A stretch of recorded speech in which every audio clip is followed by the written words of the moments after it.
Hola, soy Miguel Felipe Silva, psicólogo de Grupo Laberinto, y hoy, bajo la iniciativa EMDR para todos y todas, quiero compartir con vosotros un tema de suma importancia: los indicadores del trauma psicológico.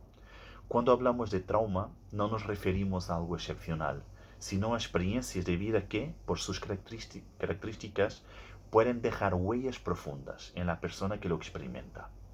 Todos reaccionamos de forma distinta frente a un mismo evento, y esto depende de muchos factores: de quién somos, de la naturaleza de lo que hemos vivido, de la etapa del desarrollo en que ocurrió la experiencia adversa, del significado que le damos y también del contexto sociocultural donde emerge esa experiencia aversiva. Por eso, el impacto del trauma puede ser muy diverso, desde algo sutil, casi invisible, hasta algo devastador y destructivo. La mayoría de las personas, es cierto, atraviesan una reacción inicial y logran recuperarse con el tiempo, sin que su vida se vea seriamente alterada. Pero no siempre es así. Hay quienes sufren un deterioro significativo, que puede ir desde síntomas leves, pero persistentes, hasta manifestaciones graves, a menudo acompañadas de otros problemas de salud mental. Y conviene aclarar algo importante: no todos los que viven una experiencia adversa desarrollan un cuadro o un trastorno de estrés postraumático. De hecho, es más frecuente ver cuadros de depresión, ansiedad, fobias o trastornos obsesivos compulsivos, entre otros, que el desarrollo de un estrés postraumático tal como se define en los manuales diagnósticos de psiquiatría. Con este marco, os invito a recorrer conmigo los principales indicadores del trauma psicológico. En primer lugar, vamos a hablar de lo emocional. Empecemos con los indicadores emocionales del trauma. El trauma puede expresarse a través de emociones perturbadoras: ira, miedo, tristeza, culpa, vergüenza.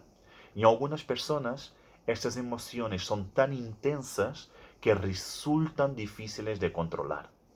En otras ocurre justo lo contrario: existe una dificultad enorme para poder identificarlas, ya sea porque nunca han aprendido a expresarlas, porque las asocian al peligro o simplemente porque niegan tenerlas. Un segundo indicador de ámbito emocional es la desregulación emocional, es decir, la incapacidad para manejar lo que uno siente. Esto lo vemos especialmente en el trauma complejo. Puede manifestarse a través de estallidos de ira, ansiedad crónica, tristeza profunda y sentimientos de vergüenza persistente. A veces, para intentar controlar este torbellino interno, la persona recurre a estrategias de automedicación, ya sea mediante el consumo de sustancias legales o ilegales, así como conductas compulsivas y exceso de trabajo. Pero lejos de ayudar, esta acaba generando una desregulación emocional aún mayor. Otro indicador emocional es el entumecimiento. Aquí las emociones se separan de los pensamientos, de los recuerdos, como si quedaran apagados. Desde fuera puede parecer que no ocurre nada grave, pero en realidad se trata de un mecanismo que oculta el sufrimiento que padece la persona. Y esto incluso puede llevar a que los profesionales subestimen la gravedad del problema y la existencia de trauma psicológico. No obstante, el trauma invade la frontera de lo emocional y puede manifestarse a través de indicadores físicos. Pasemos ahora al cuerpo. El trauma no solo se vive en la mente, también deja huellas en lo físico. Existe evidencia científica que relaciona el trauma con enfermedades crónicas, especialmente cuando hablamos de experiencias adversas que han sido experimentadas durante la infancia. Los síntomas pueden ser variados: problemas de sueño, dolores persistentes, trastornos digestivos, cardiovasculares, neurológicos, muscoesqueléticos e incluso dermatológicos y urológicos. Un fenómeno muy común y en el ámbito de lo físico es la hiperactivación, también llamada por algunos autores hipervigilancia. Aquí la persona vive un estado de constante alerta, con insomnio, tensión muscular y sobresaltos frecuentes, como si siempre estuviera con un sistema nervioso activado en modo peligro. También existen indicadores cognitivos que están relacionados con los pensamientos, la percepción y la memoria. Las distorsiones cognitivas aparecen interpretando situaciones neutras como peligrosas porque se parecen, aunque sea de forma remota, a la experiencia vivida. También se puede observar culpa excesiva expresada en frases como debería haber hecho o si hubiera reaccionado de alguna otra manera, y a veces surge la idealización del propio agresor que comete el daño, ya sea físico o emocional, a la persona que sufre el trauma, con justificaciones que buscan proteger esa figura de apego incluso cuando ha sido muy dañina para ella. Otros indicadores más severos dentro del espectro cognitivo son las alucinaciones o delirios, pensamientos intrusivos que irrumpen sin previo aviso, la sensación de ser fundamentalmente diferente a los demás, los temidos flashbacks que hacen revivir el trauma como si estuviera ocurriendo de nuevo, y la disociación, esa desconexión de la propia experiencia que puede sentirse como estar fuera del cuerpo o ve la realidad como si fuera una película. Pero también existen indicadores conductuales, señales claras.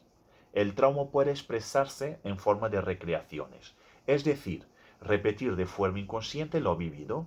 En los niños esto aparece sobre la forma de juego, en los adultos en conductas de riesgo, en relaciones destructivas o incluso en la exposición deliberada a situaciones peligrosas. La autolesión es otro indicador de trauma, hacerse daño como una forma desesperada de gestionar emociones insoportables. El consumo de sustancias, en muchos casos, aparece como un intento de anestesiar el dolor interno. Y finalmente la evitación, alejarse de personas, lugares o situaciones que recuerdan al trauma. Al inicio puede parecer útil, pero con el tiempo aumenta la ansiedad y alimenta el círculo del aislamiento. También existen indicadores sociales del trauma.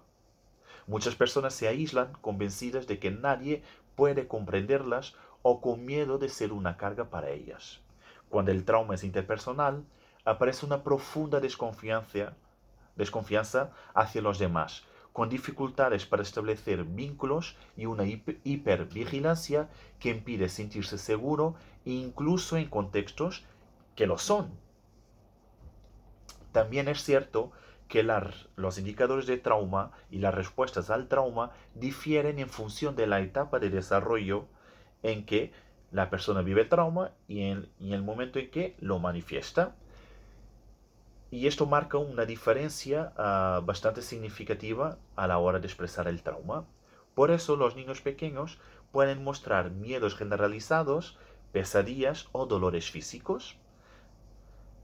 Los niños en edad escolar pueden presentar conductas agresivas, conductas regresivas, dificultades de concentración y bajo rendimiento escolar.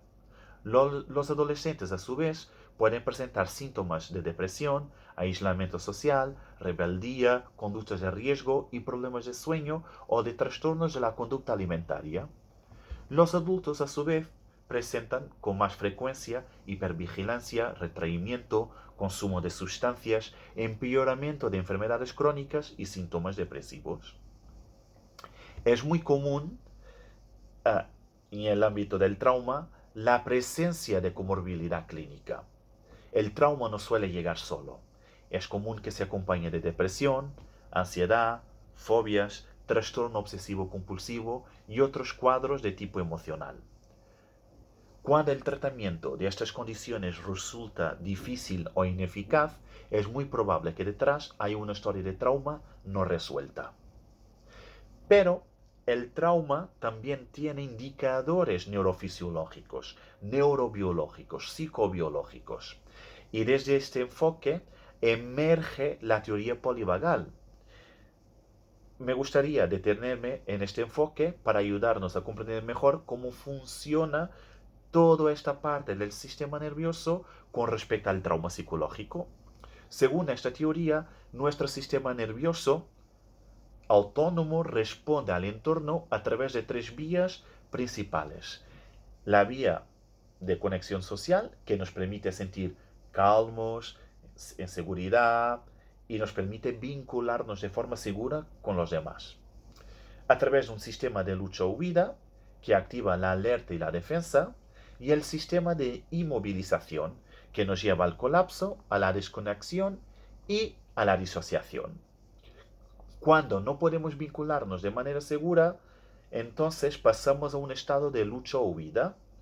Y si tampoco es viable esta solución, caemos en colapso. De ahí que existen tres estados de respuesta al entorno. Por un lado, la ventana de tolerancia, donde existe una capacidad de regulación emocional y de responder al entorno de forma segura.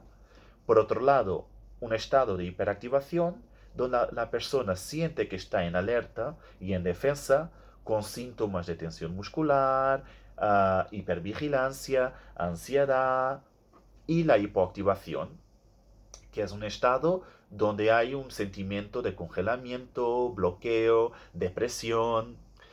Esto se refleja en lo corporal, en lo emocional, en la conducta y en lo relacional, desde la tensión muscular al dolor crónico, hasta las emociones intensas o apagadas, las conductas de riesgo, la evitación y la dificultad para confiar en los demás.